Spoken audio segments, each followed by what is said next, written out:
second Arbor Day ceremony. Yeah, let's give a round of applause.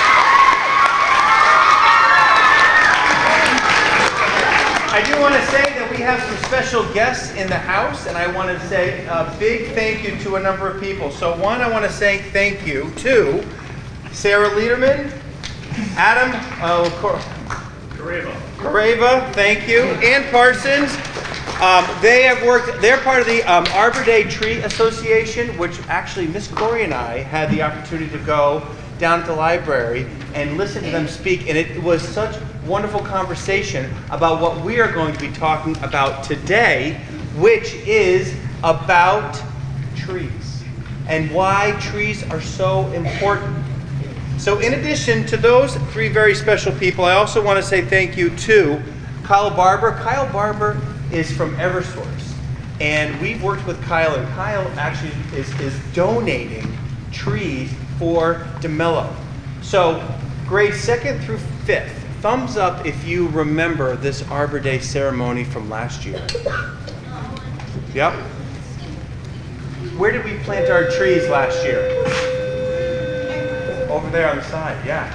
And I also want to give a thank you to Mr. Mike and Mr. Mark for watering those trees. And those trees have grown. And I want to say, teachers, maybe first grade might know, and second grade, are they starting to bloom out there? Are they starting to blossom a little bit? They're budding. They're budding. So that's amazing. So those trees were donated last year.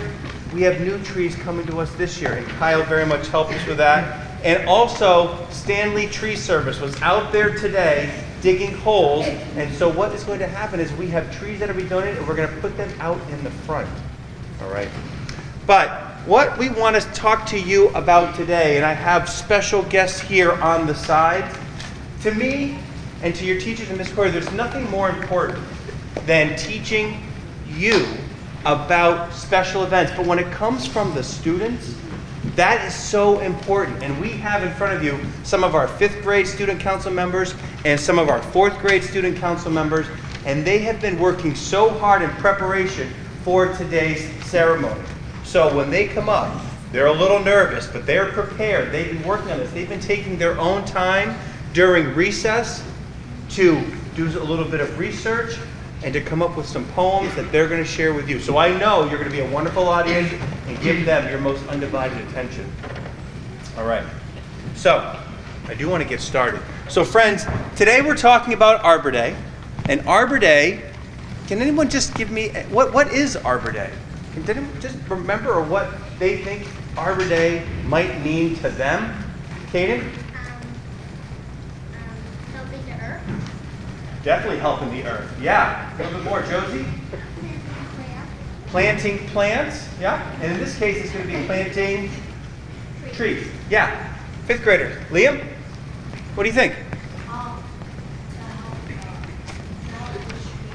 Yeah. To help the trees, because trees help us. And trees help the earth, right? Trees are so important to keep earth healthy, to keep us healthy, and we have to remember we have to take care of the trees. So today we're going to be talking an awful lot about that. So I want to start off with what's called a proclamation. So here's where it started. Whereas established in 1872, Arbor Day encourages the planting of trees in urban and wildland areas to protect, renew, and manage our trees and forests, and to encourage a healthy ecosystem. Right? What's an ecosystem? What's an ecosystem? Abel. Something where It's okay, it's a big word. Anyone have an idea? Ecosystem.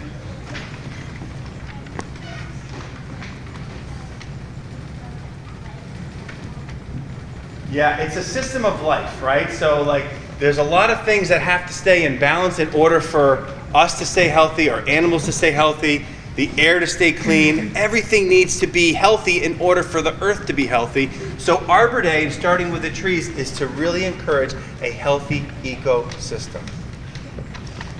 So what I'd like to do is we'd like to talk to you about the history of Arbor Day. And for that, I'd like to call up some of our 5th grade student council members. Could I have Elizabeth Tabaras and Aisha Nunes come on up?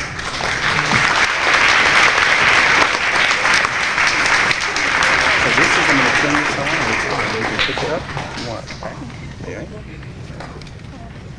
Yeah, that's good.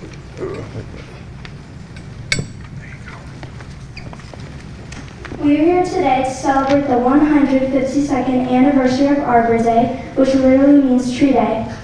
Arbor Day is usually observed on the last Friday in April in the USA, but we're celebrating it a little bit later.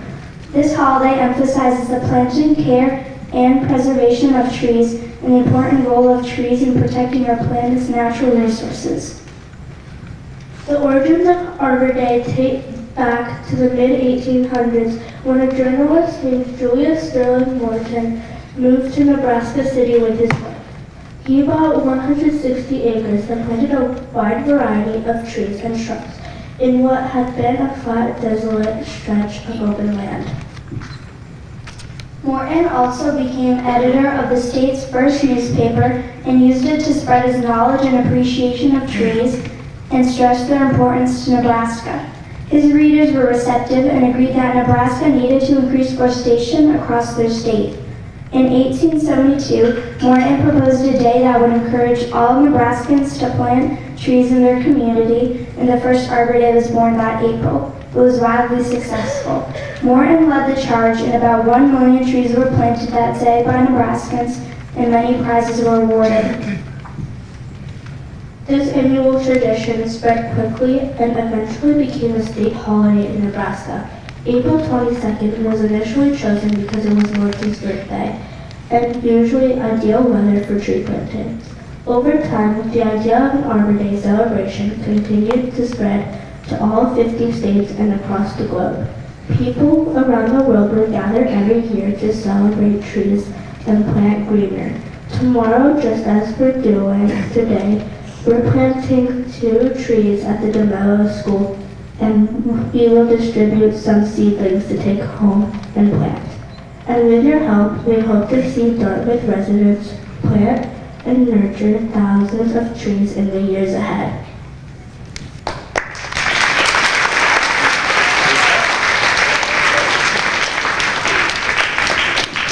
All right, well, thank you, Elizabeth and Aisha, for the history of Arbor Day. We'd like to move on to our 4th grade student council, for they worked on poems. So could I first call up student council members in Mrs. Baker's class to come on up.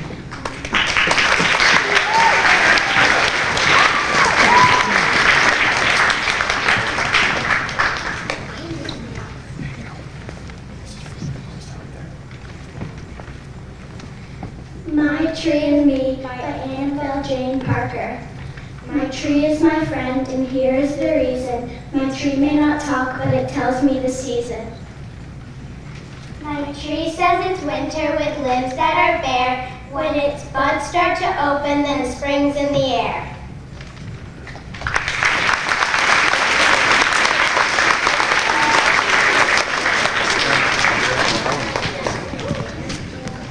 Excellent job. Well done, Mrs. Baker's student council class. Could I now call up Mrs. Kaler's student council?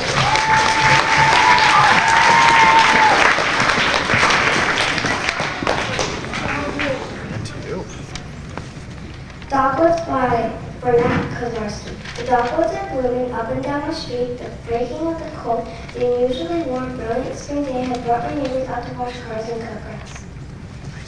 Like the returning birds, the conversation stripped and circled from yard to yard and across the street on capricious breezes.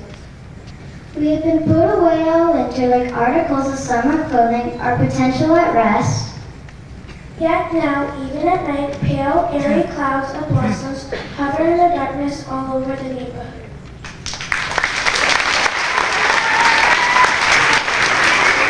Great job. Okay, thank you, Mrs. Kaler's student council. Could we now call up Ms. Piazza's student council member?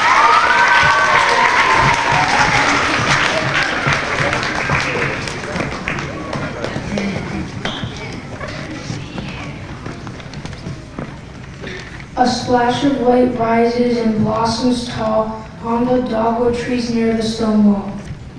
They have been growing year to year. Now they have bloom the spring here. Decorated in white, surrounded by green, they are shining to fill in this beautiful scene. A poem by Heidi Sands.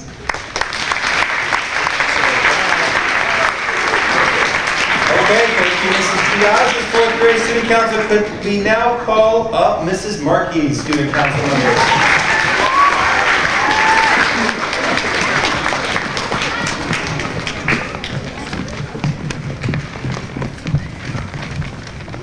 Planting a dogwood by Roy Shield. Tree, we take leaf of you. You're on your own. Put down your taproot with its probing hairs. That slice the darkness and create unseen, the tree that mirrors you below the ground. For when we plant a tree, two trees take root. The one that lifts its leaves into the air,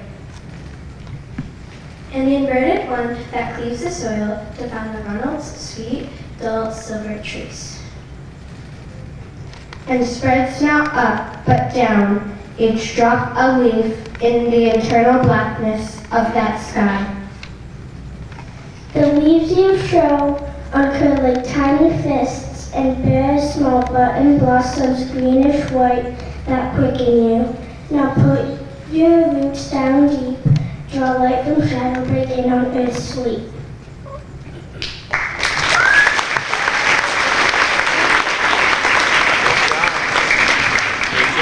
Great job, Mrs. Markey's student council group. And you can probably sense a theme of the poems that were selected, as the names of the poems had to do with dogwood trees. And so in fact, dogwood trees are the trees that are going to be donated to us from Eversource, and you're going to see them planted in the front of the building. So to learn a little bit more about dogwoods, I'd like to call up our 5th grade student council who took the time during their recess to learn about dogwoods and to teach you about that. So could I please call up Elliot? Come on up.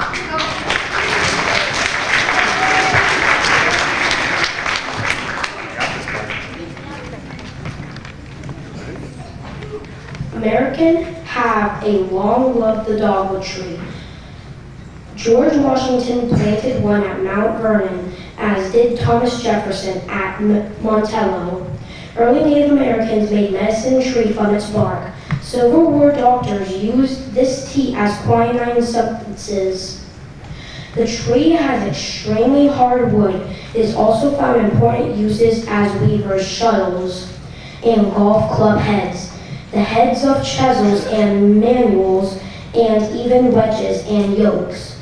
Most Americans today, the dogwood needs no greater purpose than the remarkable beauty it brings forests and homes.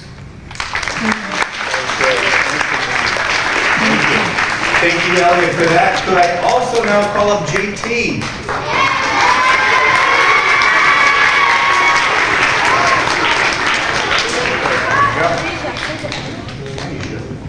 Overview of the dogwood tree. A dogwood tree is no more than 25 feet tall. With its round white or pink blossoms, it holds a large place in American imagination to bright green leaves that provide shade on sunny days. The durable blossoms last for 3 or 4 weeks, and the scarlet berries that follow them can linger into the winter when they are most valued by wildlife. In autumn, before they drop their leaves, they turn into a deep red color. The branches and trunk turn into alligator skin like bark in winter. The dogwood starts to get its colorful flowers in late March and mid-May. They are commonly white, but sometimes pink.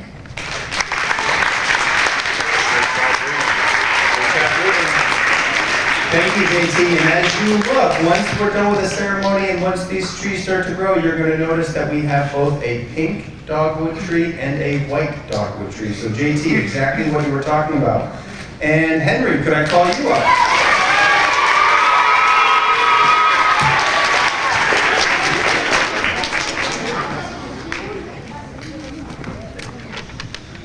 How to take care of the dogwood tree. Dogwood trees love to be located in a spot where there is full sun and partial shade. Plant in well-drained soil that is high in organic matter and has a slightly acidic to neutral pH.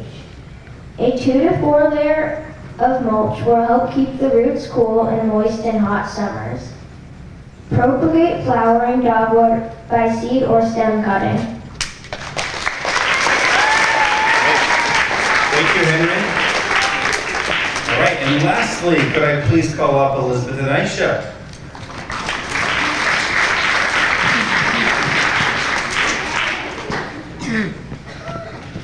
There are two types of dogwood trees, the Coosa and the Florida.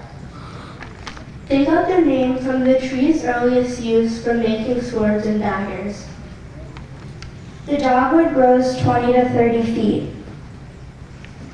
The flowers appear in March that are pink and white. The dogwood is also a Virginia state flower. All right. Friends, can we just give a nice round of applause to our 4th and 5th graders for doing all that hard work?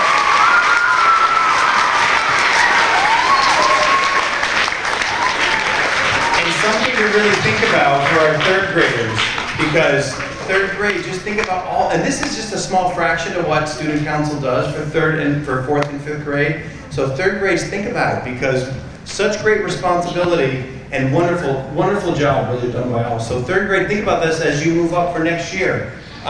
So listen, I do want to just say, really well done and nice job by all. And it really, you know, this is such a special event for all of us as we are making the Demello campus just that much more beautiful with the trees that we planted last year, the trees that are going to be planted this year. I do find this, and I hope you do too, a really special event. And it really, hopefully, makes you think about the importance of taking care of our environment, taking care of trees, because trees are so important to help us have clean air and a clean environment. So think about that when you go home. Think about that on the playground, because I know we have a couple of trees where friends like to play around. We have to take care of those trees. And that bark is so important, it keeps the tree healthy. So I hope each and every one of you really think about this and just take away just the special importance of taking care of our environment, all right? So I do want to give, just again, a great shout out to 4th and 5th Student Council for all of the hard work and dedication that you did. I do want to give another shout out to our Dartmouth Tree Association, and thank you for joining us, and thank you for the support and working with us as we do this. We want to keep doing it every year. And again, I don't see Kyle, I don't see Mr. Barber here, but Kyle from Kyle's here. Kyle, thank you for, oh, that's Tim. Tim, tree warden. Oh, wow, learned a lot about your job recently, just really taking care of the trees and really, you know, how important they are for the town of Dartmouth. So thank you for everything you do, and thank you for being here for that. And Kyle, I want to say thank you to Kyle. So Kyle from Eversource is the one who's donating these trees. And we hope to continue that partnership with Eversource. So friends, here's what's going to happen. I do want to have 4th and 5th